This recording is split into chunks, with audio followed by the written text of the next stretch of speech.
मैंने इनको तभी कहा था, लेकिन इन्होंने मेरी एक नहीं सुनी, उल्टा मुझ पर ही गुस्सा करने लग गए। हमारे यहाँ तो ऐसा कोई भी नहीं करता, क्या आप लोगों के यहाँ ऐसा कुछ करते हैं या नहीं?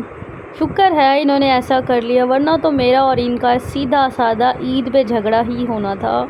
त्यौहार कोई भी हो, हम लेडीज़ को कभी भी छुट्टी नहीं मिल सकती। आज मैं आप लोगों के साथ होम डेकोरेशन के बहुत सारे आइडिया शेयर करूंगी। बहुत सारे लोगों को मेरा घर देखने का बहुत शौक़ था, तो आज उनकी ये ख्वाहिश भी होने वाली है पूरी। आप लोगों की ईद की तैयारियां कैसी चल रही हैं, मुझे कमेंट सेक्शन में ज़रूर बताइएगा। अस्सलामुअलैकुम, welcome back to my YouTube channel and welcome back to another vlog. मैं उम्मीद करती हूँ आप सब लोग ठीक ठाक होंगे और ईद की तैयारियों में ज़ोरों शोर से बिज़ी होंगे। आज का व्लॉग जिस वक्त मैं वॉइस ओवर कर रही हूँ उस टाइम मैं इतनी थक चुकी हूँ कि मुझसे वॉइस ओवर करने का भी दिल नहीं कर रहा, लेकिन मैंने व्लॉग तो अपलोड करना ही था। अच्छा जी, तो कल मेरी कुछ तबीयत ठीक नहीं थी, तो मैं रात को मेडिसिन खाकर सो गई थी क्योंकि सुबह बहुत काम था। तो जब मैं सुबह उठी हूँ ना, तो मेरे हस्बैंड जो है ना वो जल्दी उठ जाते हैं, तो उन्होंने जो है ना गाय वगैरह को देखना होता है, उसका काम शाम देखने होते हैं। तो उन्होंने ना कीमा बना के रख दिया था, क्योंकि रात को कोई सालन नहीं बनाया हुआ था मैंने।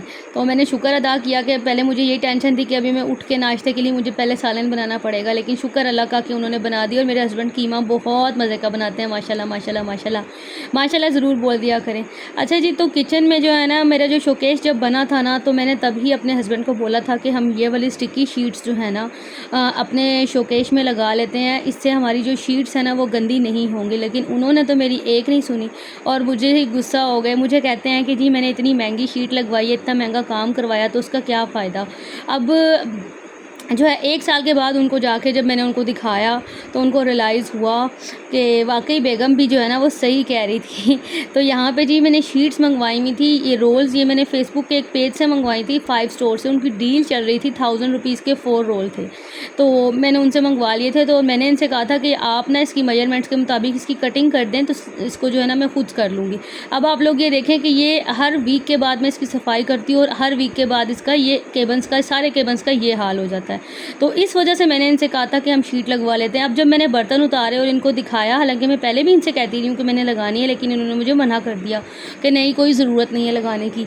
तो अभी जो है यहाँ पे मैंने जब इनको दिखाया कि इतना गंदा हुआ है, ये आप देखेंगे मैं किस तरह से जो है ना इसको साफ़ करना इतना मुश्किल हो जाता है, क्योंकि ये जो शीट है ना ये मिरर वाली नहीं है, ये सिंपल वाली शीट है, लेकिन है ये वाटरप्रूफ। अच्छा, यहाँ पे मैंने डिश वॉशर को अच्छे तरीके से इसके ऊपर जो है वो पहले फैला लिया, स्प्रे कर लिया, और देन मैंने पहले एक गीले कपड़े के साथ और फिर सूखे कपड़े के साथ इसको अच्छे तरीके से रब कर लिया, ताकि ये अच्छे से इसकी जो सरफेस है क्लीन हो जाए और मिट्टी जो है वो भी साफ़ सुथरी हो जाए। और उसके बाद फिर जब ये मैंने इसको ड्राई वाले कपड़े के साथ जो है इसको खुश किया ना, तो उसके बाद भी मैंने इसको थोड़ा सा टाइम के लिए छोड़ दिया था, ताकि ये अच्छे से ना बिल्कुल ड्राई हो जाए, क्योंकि जितना ये अच्छे तरीके से सूखा हुआ होगा बिल्कुल, तभी ये शीट बहुत अच्छे से चिपकेगी, अदरवाइज़ ये शीट नहीं चिपकेगी। इसको चिपकाने का एक रूल ये है कि आपने थोड़ी सी शीट को उतारना है और इसको अच्छे तरीके से पहले एक जगह से चिपका देना। अब आप लोग ये देखें कि मैं इसको चिपका रही हूँ और ये बहुत ही आसानी के साथ चिपक रही है। अच्छा, इस शीट को चिपकाने का जो रूल है ना वो ये है कि आपने एक साइड से कपड़ा हाथ में पकड़ लेना है और दूसरी साइड से आपने शीट का जो स्टिकर है उसको थोड़ा थोड़ा रिमूव करते जाना है और शीट को पेस्ट करते जाना है, ताकि इसके अंदर ना तो एयर रहे ना ही बबल्स बने। तो स्टार्ट में मेरे बबल्स बन रहे थे, क्योंकि मुझे लग रहा था कि मेरी शाइट जो है ना नीचे वाली जो शेल्फ है अभी वो सही से ड्राई नहीं है, तो मैंने इसको थोड़ी सी देर मज़ीद छोड़ दिया। जब वो ड्राई हो गई तो देन मैंने जो है इसके ऊपर शीट को अप्लाई करना शुरू किया। ये देखिए मैं थोड़ा थोड़ा सा पेपर उठा रही हूँ और शीट का जो एंगल है ना वो आपने जिस तरफ बिछाना है ना उस तरफ को रखना है, ताकि इसके अंदर ना तो कोई बल आए और ना ही एयर इसके अंदर रहे, क्योंकि अगर एयर बबल इसके अंदर रह जाता है ना तो एक तो वो बहुत बुरा लगता है, दूसरा आपकी शीट के निकलने के या फटने के बहुत चांसेस होते हैं। दूसरा मैं आप लोगों को बताऊँ कि जो शीट मैंने मंगवाई है ये दराज पर भी अवेलेबल है, लेकिन दराज की क्वालिटी से ज़्यादा इनकी क्वालिटी और इसकी शीट की थिकनेस बहुत अच्छी है। अच्छा, ये जो वाटर सेट है ये भेजा था मेरी मामा ने, वो ले आई थी तो गिफ्ट लेकर आई थी, और ये मैं आज अनबॉक्स कर रही हूँ। 2 महीने हो गए इसको आए हुए, तो देखें ज़रा मैं कितनी ढीली हूँ। तो मैंने कहा था कि जब मैं किचन की नीट क्लीन करूँगी ना तो तभी मैं इसको खोल कर देखूँगी। तो अब मैं आप लोगों के साथ भी अभी देख रही हूँ, जब आप लोग देख रहे हैं मैं भी तभी देख रही हूँ कि कैसा है, और ये बहुत प्यारा था। शुक्रिया मामा जी, आप मेरी वीडियो देख रही होंगी यकीनन, और ये मुझे बहुत ज़्यादा पसंद आया है, बहुत प्यारा लगा। आजकल ये इस तरह के ग्लास जो है ना लाइनिंग वाले बहुत ज़्यादा चल, और और वैसे भी तोहफ़े तो तोहफ़ा होता है और माँ का दिया हुआ तोहफ़ा तो हमेशा ही आपको अपनी जान से भी ज़्यादा प्यारा होता है। अच्छा, यहाँ पे ना मैं लैड खोलने की कोशिश कर रही थी तो मुझसे इसका लैड ओपन ही नहीं हो रहा था। अच्छा जी, एक और अनबॉक्सिंग भी है, मैं आपके साथ शेयर करती हूँ। ये कुछ बर्तन मैंने लेकर रखे हुए थे ईद के लिए, क्योंकि ईद पे आपको पता है मेहमानों का आना-जाना बहुत ज़्यादा होता है। लेकिन क्या होता है कि क्रॉकरी मेरे पास ना बस बहुत ही लिमिटेड सी महदूद सी ही है। तो ये गली में आए थे पठान, तो वो बड़ा रीज़नेबल दे रहा था। उसने बताया तो मुझे इस बॉक्स का 4500 था, लेकिन मैंने उसको बोला मैं भी तो फिर पठानों वाला रेट लगाया। मैंने उसको बोला कि मुझे ये जो है ना 700 रुपये में दो। तो कहता है बाजी किस ज़माने की बातें करते हो। खैर उससे थोड़ी सी ज़िद बहस हुई। आपको पता है कि जब गली में पठान आते हैं तो वो देकर ही जाते हैं। तो वो कभी कभी ऐसा होता है कि बहुत अच्छी चीज़ मिल जाती है। और इसका जो ग्लास था बहुत अच्छा था। अगर मैं इस तरह का सेट बाज़ार से लेती थी तो कम अज़ कम मुझे 2 से 2500 रुपये से कम मुझे ये सेट नहीं मिलना था, लेकिन ये मुझे बहुत पसंद आया। मैंने कहा ईद पर मेरे काम आने वाला है। तो चलें जी, अभी चलते हैं शोकेस की तरफ। ये कुछ शीट्स जो थी वो मैंने लगा दी थी और कुछ शीट्स अभी लगाने वाली थी। तो यहाँ पे जी मैं अपना जो है वो चीनी का जो सेट है ये मैं इसको सेट करी थी। यहाँ पर ऊपर वाला जो पोर्शन था वो मैंने सेट कर दिया। तो मुझे याद आया कि मैंने आप लोगों से शेयर किया ही नहीं। अच्छा, इसको लगाने के लिए ना मुझे समझ ही नहीं आ रही थी। ये हांडियाँ मुझे बहुत पसंद है जब से ये सेट है ना। आपको पता है कि जहेज़ के इस टाइप के बर्तन जो है ना वो कभी कभार यूज़ होते हैं, और ये सेट जितना खूबसूरत है ना ये उतना ही नाजुक भी है। इतना नाजुक है कि जब भी मैं इसको निकालती हूँ ना तो इसकी पिच या इसका कप तो खैर शुक्र अल्लाह का नहीं टूटा, लेकिन इसकी पिच का ना किसी का एक ना एक कोना जो है ना वो झड़ जाता है और लिटरली मेरे दिल को कुछ हो जाता है। और मैं आपको बताऊँ तो मेरे ख्याल से तो हमारी मदर्स जो है ना इस तरह की चीज़ों की बड़ी केयर करती हैं। और अम्मी के घर पे तो अभी भी अम्मी के जहेज़ के इस तरह का जो सेट है उसके कुछ ना कुछ बर्तन अभी भी रखे हुए हैं। तो मैं हमेशा अम्मी से पूछती थी कि आप इसको यूज़ क्यों नहीं करती हैं इस सेट को। तो अम्मी मुझे एक ही बात कहती थी कि माँ ने बड़े प्यार से लिया, ये सेट मुझे बड़ा पसंद है। तो उस टाइम ना शादी से पहले एक ऐसा वक्त होता था कि इंसान इन चीज़ों को नहीं समझ सकता। तो अब जो है ना इन चीज़ों की कदर आती है, समझ आती है कि माएँ अपनी बेटियों के लिए कितने प्यार से चीज़ लेती हैं। अगर मैं जहेज़ के बर्तनों की बात करूँ तो सिर्फ मेरे पास अभी ये एक वाहिद सेट ही है जो मेरे पास रखा हुआ है। अदरवाइज़ मेरे सारे बर्तन जो हैं वो यूज़ हो गए हैं। इलेक्ट्रॉनिक्स भी मैंने सारी अब दोबारा से ख़रीदनी है। आपको पता है इतने साल जब शादी को हो जाते हैं तो फिर ये सब चीज़ें जो हैं आपको लेनी पड़ती है, जैसे ज़रूरत पड़ती है, जो चीज़ ख़त्म होती जाती है। और मुझे तो इन चीज़ों का इतना क्रेज़ है कि मेरी ये कोशिश होती है कि मेरे पास हर इलेक्ट्रॉनिक्स जो है वो हो।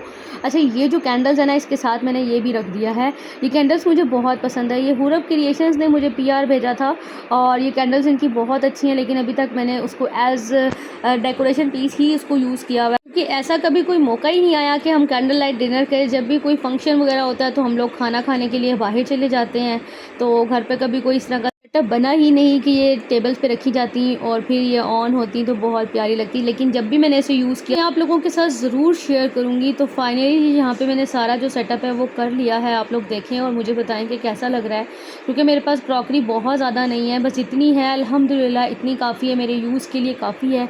तो बस यहाँ पे ये सारा जो है वो बताएं आप लोगों की ईद की तैयारियाँ कंप्लीट हो गई या अभी रहती हैं।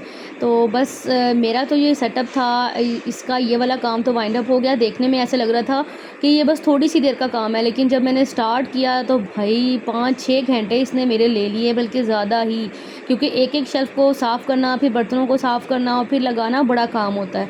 वीडियो में तो कुछ पूरे दिन का हाल हवाल मैंने सिर्फ 12 मिनट की वीडियो में आप लोगों के साथ शेयर किया है। अच्छा, ये जो कुशन के कवर्स थे ये मैंने मंगवाए हुए थे कुछ, तो मैं अभी निकाल रही थी कि मैं इसको जो है ना कुशन्स के कवर्स को चेंज कर देती हूँ और बेडशीट वगैरह भी चेंज करनी है अभी।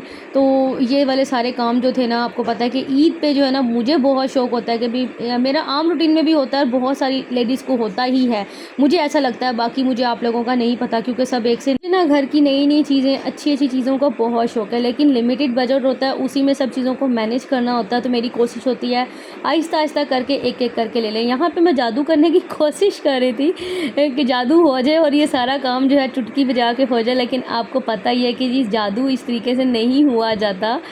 बहुत मेहनत लगती है, बहुत काम होता है। तो अच्छा, मैंने जो बेडशीट बिछानी थी ना उसमें मैरून एंड ग्रीन कॉम्बिनेशन था, तो मैरून फ्लावर्स तो मेरे पास थे नहीं, तो ये रेड थे, तो मैंने कहा चले इसी से काम चला लेते हैं। अपने ब्रांड का बहुत फ़ायदा है, क्योंकि ह्यूज कलेक्शन मेरे पास फ्लावर्स की होती है। मेरा जब दिल चाहता है मैं उसमें से निकालती हूँ और कलर्स जो है ना फ्लावर्स के चेंज कर देती हूँ। चेंजिंग भी होती रहती है और इफ़ेक्ट्स भी बहुत अच्छे आते रहते हैं। ये फ्लावर्स का ये फ़ायदा है कि ये इंपोर्टेड फ्लावर्स हैं, वॉशेबल होते हैं, ख़राब नहीं होते, ना ही इनके धागे निकलते हैं, तो इस वजह अगर मैं लगा भी लेती हूँ तो कोई इशू नहीं होता। जैसे ये वॉज मैंने यहाँ रखा तो ये मुझे कुछ खाली खाली उजड़ा उजड़ा लग रहा था। मुझे ऐसा लग रहा था कि ये खाली रेड फ्लावर्स काफ़ी नहीं है, तो मैंने एक बंच निकाला वाइट का और दोनों को आपस में मैंने अच्छे तरीके से मर्ज किया और अच्छे, ताकि भरा भरा सा और खूबसूरत सा जो एक लुक है ना वो आ जाए। तो फाइनली इस तरह से ना ये बहुत ज़्यादा हैवी और बड़ा ही खूबसूरत सा लग रहा था। पहले से आ रहा था कि मैं इसके अंदर बेबी ब्रेथ भी ऐड करूँ, पर हमारे यहाँ के बच्चे जो है ना वो बहुत ही ज़्यादा जो है ना शैतान है। और फिर आपको पता है ईद त्योहार पे बच्चे जब आए होते हैं उनको मना भी नहीं किया जाता कि आप लोग ऐसे ना करो। तो फिर मैंने सोचा कि इससे पहले कि मेरा अच्छा खासा नुकसान हो तो मैंने फिर इसके अंदर बेबी ब्रेथ नहीं निकाले, क्योंकि इन फ्लावर्स का तो ये अगर उतर जाए तो दोबारा लग जाते हैं। अच्छा जी, ये सोफ़ा कवर्स मैंने मंगवाए थे आतिफ कलेक्शन से, इंस्टाग्राम का इनका पेज है।